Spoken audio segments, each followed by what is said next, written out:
Hi everyone, welcome to this reading. So this one's going to be a little bit different. I am going to pull cards at the very end, and maybe it's not different to you guys, it's different to me. The way that this one came about, I was sitting and I was arranging things and just, woof, I think that I have created a space that energetically it is known that when I sit here, this is where we commune. And so I had a being step forward. I'm going to be referring to it as a he, only because it did take on a very masculine form as it appeared to me. But you may be experiencing this energy in your life as a more feminine energy if you are in fact experiencing it. This, I'm aware, even though it's appearing to me as one, it is representing a collective of master guides. And there seems to be something very interesting taking place inside the collective who these master guides are trying to come forward with a message for. Whoever it is, you all seem to be very deeply connected, tapped in, and tuned in to this, right? Very present and aware is kind of how it's coming through. The thing that you may not be aware of is that the reason why this is your current state of mind is because you're actually being immersed into the inner workings of self in conjunction to the universe. Some of you are going to be aware of that. And I think that if this is your message, you're going to be like, oh, that is what's happening, right? Okay, so that's who this message is for. I also feel that whoever this message is for, you're fairly grounded, right? I think that some of the things that this message goes into aren't necessarily healthy for people who aren't grounded. Because, for example, if we're super anxious, we're super worried all the time, and then we're always looking for signs and symbols to like confirm certain things to us, what we wind up doing is we're placing too much power in those things rather than living our life. And anything that takes you out of your own self-sovereignty, your own ability to function healthfully as a person is essentially unhealthy, right? So I am getting that whoever this message is for, we're very grounded. We are very practical in that way. So I'm being given symbols now, and we're going to get to these symbols. If you're new to my channel, the symbols don't mean that it is or isn't a reading. It just means that if the symbols resonate for you, pay extra attention. So the first symbol that's coming through is the alligator. Okay, and I am getting a smell. I never get smell symbols, so bear with me as I think this is a gardenia. It's either a gardenia scent or it's jasmine with like a hint of ginger, right? There's a little bit of that spiciness going on. And then I'm seeing a chaos star. There's a cobra, a lilac. I'm seeing the word serendipity written out, and there's like quotes around it. So it's definitely about the word serendipity, not so much the whatever. Ashes from a fireplace. Maybe somebody's like cleaning the fireplace. Golden yellow, but I think that the golden yellow is actually coming out in dreams. Yeah, it feels like dream symbols. Dream symbol, golden yellow. Okay, and so, like I said, this is about the inner workings of the self in conjunction to the universe, and they're telling me not to get hung up on that, so that tells me this reading might go in a very different direction from that. They want me to briefly touch on the 3 languages. There's a little bit that they want me to say about it, but not a lot, and so I do have a channel membership reading that's coming out tonight. I'm going to make that the reading. It's going to be an extended of that. The first thing that they're wanting me to talk about is the language of the reticular system. So the reticular system is inside of our brains, and it's responsible for a thing called confirmation bias. Definitely look that up. Google it if you don't know about it. Read about it. It's very handy to know. This, in essence, you can consider that part of your brain the prison guard for the illusion. Okay. In fact, I think in the channel membership, we're going to get into how to hack that prison guard, how to bribe the prison guard to work for us. Okay. The second one is the language of the guiding forces. So this is guides, our angels, our ancestors, our spirits, our protectors. Okay, this is the one where reality gets really weird, all right? So, for example, if the Morgan had been speaking to you and you were feeling like you kept thinking about it or it kept showing up on your feed, one way that that would influence reality is that then this particular archetype or this particular energy might have caused an entire murder of crows to land on your car as you like walked outside of work one day when nothing like that ever happens, right? Or you have a loved one that passed and the next thing you know, you're sitting in front of a fire thinking these questions and you're getting answered by the fire with the snaps and the hisses and the, popping of the big movements, the hissing of sap, the breaking of the like log. Okay. The third one is the language of deep mind. So this is, some people might call it God, source, whatever you perceive it to be. And these tend to be the synchronicities that we don't have attachments to. They don't want me to explain this too much. There's a lot of ways that this deep mind can actually speak, but they want you to know that there are the three languages. And so to start looking at your reality as what language is being spoken here. Is this confirming something that I really want or something that I really don't want? Or that I believe always happens to me, then you're thinking about the prison jailer there. That's confirmation bias, right? It's one reason why a lot of us who do tarot, we won't read tarot for ourselves if it's something that we're emotionally invested in, right? If we have like a fear that this is happening, or if we feel like really strongly about it. Or we do, and then we always get disappointed. Or sometimes we don't get disappointed. We just reshuffle, right? How many of you do that? I know you do it. You put the cards back because you don't like the answer. Let's see. And okay, so now he wants me to pull cards because now he's saying that now we're getting to the point of this. Ooh. Fast-moving energy, fast-moving energy, fast-moving energy. I'm a monocle. I'm seeing a monocle. We're supposed to look for something. There's something we're looking for a fast-moving energy that keeps us on track to something we are learning. Okay. Ooh. Okay, we have the Page of Swords. We have the Empress. We have the Six of Wands. Oh, come up here. Okay. There you go. All right. When I'm looking at these, this is learning a new skill set. And we're learning a new skill set in order, and I'm not feeling that this is our external reality, though the Empress usually means external reality. I'm feeling that this is an internal reality because it's being flanked by the two swords, which are mental states. There's something here that our soul is trying to learn. And so these signs and symbols and the things, the language that we're trying to uncode and decode for ourselves, it's because this Master Guide Collective is trying to get us to a place. It may not be now, it might not be in 6 months, it might be in a year or two, but we're on the process of learning this language so that what we're wind up doing is not flailing and going down the rabbit holes everyone goes down, which is great. That's they're all lessons that we have to learn, but we're fast tracking ourselves on the immediate lessons that our soul has to learn for our most maximum growth inside this life, right? For the biggest jumps of our evolution. So for example, we start something new, we have a lot of signs and synchronicities about it, and we're like, oh my god, this must be the right way. Going back to that mind, the supreme being in the language of the mind, don't mistake the ego identity level of our interpretation of things for the actual thing that's going on, right? So we have these signs and synchronicities. Do you really think it's telling you that this is how you're going to be successful and this is what's going to lead you to what your ego identity wants? Or is it possible that it's something that the mind is trying to navigate you towards to say, hey, this is where you'll grow the most, right? There is a spiritual priority taking place here. And so someone is very interested in how to stay the course and follow those signs in order to fast track their spirituality. This is who I'm reading for. So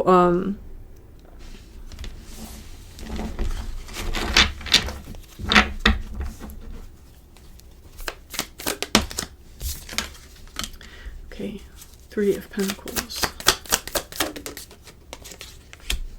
There is something that we are working on currently, and what we're working on currently is some sort of foundation, and it's a lot of work. It feels like very hard work with that Ten of Wands showing up. There's a process of refinement that's taking place in there, because when I looked at the bottom, I see the Ace of Pentacles, and I was just about to say it's an alchemical process when the Temperance pokes through on the bottom. Someone here, you're starting to learn this language, and you're paying attention. You're saying, wow, I had a lot of synchronicities over here, and then they stopped when I went over here. What changed, right? What did I do different? Some of you are starting to realize that difference is actions that you're taking in the 3D that might be repetitive actions that you take in the 3D, or you're realizing that it's repetitive mindsets and feeling states that you keep reverting to. These are all indicators of areas where we can improve. And so these languages that the universe is speaking to you, they're pointing you in different directions, right? Not like conflicting directions, but they're pointing you to different things. So for example, the confirmation bias, it might be showing you things that you still have to work on.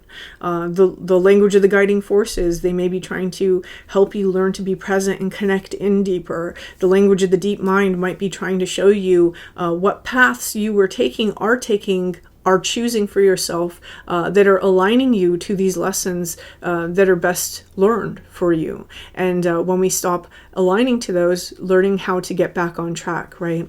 And this is so that we have this hard work in our foundation, so in our foundational actions, our foundational beliefs, and in order to produce something that is solid. That's what the Ace of Pentacles is. I always see this as steel that's been refined, right? So we're refining ourselves in some way, and that's how we get to the Empress energy, is through that process of refinement.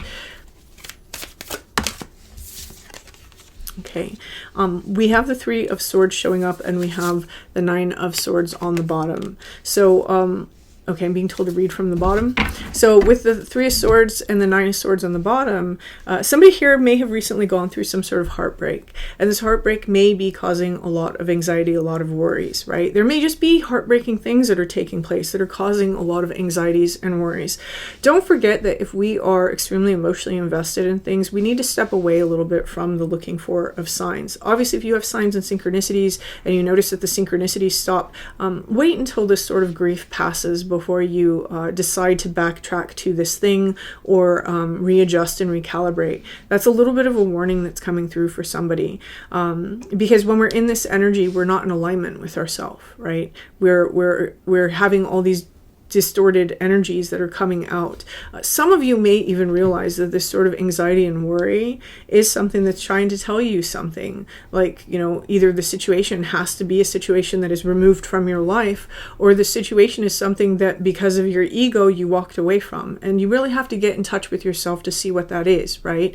It's very important to try to have a higher perspective on things. Are you doing the things that you're doing in your life and for yourself in terms of Three of Swords? Because Three of Swords is usually about disappointments, heartbreaks, right? In terms of the Three of Swords, are you doing it for yourself because of the lessons that you've learned? Or are you doing it for yourself to prove a point? Are you doing it for yourself because, you know, how dare they? Like, or is it because, like, genuinely you don't want certain things in your story anymore? The nature of our decisions, right, where they're coming from a foundational level with this Three of Pentacles is huge. And so someone may need to understand what these signs and symbols are trying to tell you about the path that you're choosing for yourself. When we start operating out of ego, these synchronicities stop. So, just notice that if that's happening. And I don't think that's happening for everybody in this collective, but that is very clear that that's happening here for somebody. Okay.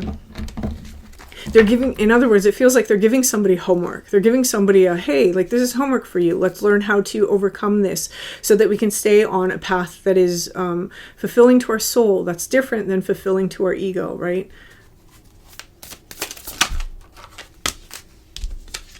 Okay.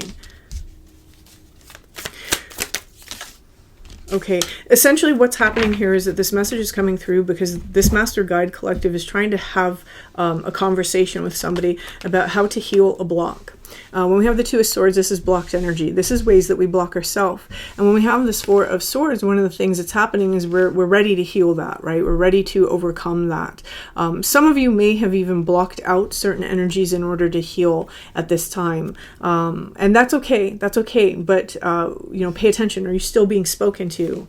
If you are, you're still tuned in. You're still on track with the deep mind, with yourself. Okay. Let's see.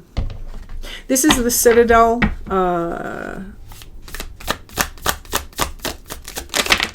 This deck is the Citadel. Okay, we have the Astronomer, and then we have the Sleeper. So cause and effect and clarity. One eye is open, one eye is closed. The Astronomer, discovery, augury. This is about signs and synchronicities and how we look at them, right? That's what astrology is we're paying attention to the patterns of things. On one hand, we're paying attention to the pattern of things, and with the Sleeper, this is discovery because that eye is looking in, right? We're understanding what it's saying about ourselves. This is how we navigate the dream. This is what the Sleeper does, right? This is one way that we become lucid in our reality. So this seems to be a practice that somebody is being guided into. Okay, how do I want to take this? Okay, they're saying not this deck. Okay.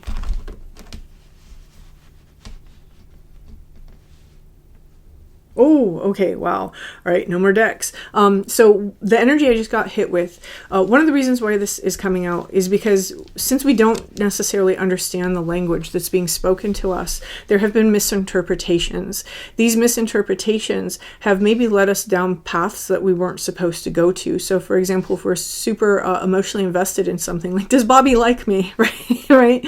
And we see these signs that, oh, there's a yes over here. This is confirmation bias. And so we may have chased after things or gone after things or gone down paths that weren't necessarily appropriate for our lessons, or they were lessons that we didn't necessarily need to learn the hard way, right? That's what, that's what following the signs to rabbit holes does. It brings us into very hard lessons that we could learn an easier way if we stay in alignment with the self. And so it's really about understanding the language that's being spoken to us, the place where we're operating from. Is it a confirmation bias? Is it something that we're emotionally invested in?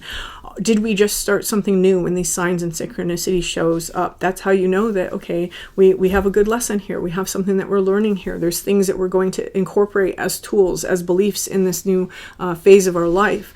It doesn't mean that the end of this road is super positive, right? We might still learn hard lessons, and that's why we have to pay attention, because those signs will stop when it's time for us to kind of recalibrate just a little bit, right? And then you'll start noticing those signs reappear. So always being in touch with the self and asking the self, what feels right now? What feels like my highest good right now? Not from an ego standpoint, from a higher perspective. Again, this collective, whoever you are, extremely tuned in, extremely tapped in. I don't think there is a huge issue in separating what your ego kind of wants for itself, to keep itself safe, to keep itself, occupied or distracted or whatever.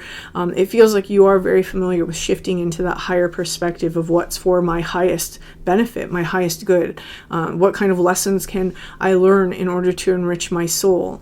This is a fast track. Somebody is learning the hack to fast track themselves in their spiritual evolution. And this is amazing. This is what these master guides are coming forward for. I do think that many of you might be experiencing those master guides right now. If you are, at the end of this video, I'll have yesterday's videos linked, so check that out if you haven't. It was about master guides and one of the ways that they're working with the collective right now, and you may find that that resonates for you. I am being told to pull a card that is somebody's sign, so bear with me here. What are we doing? We're doing this one.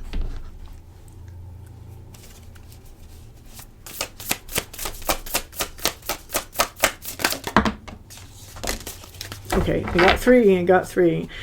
So the first one is an unmarked trail revelation. So there's something on this card that is a sign for somebody. Okay. The third one is sacred contract covenant. This is a sign for somebody. And then we have jeweled web connectivity. This card is a sign for somebody.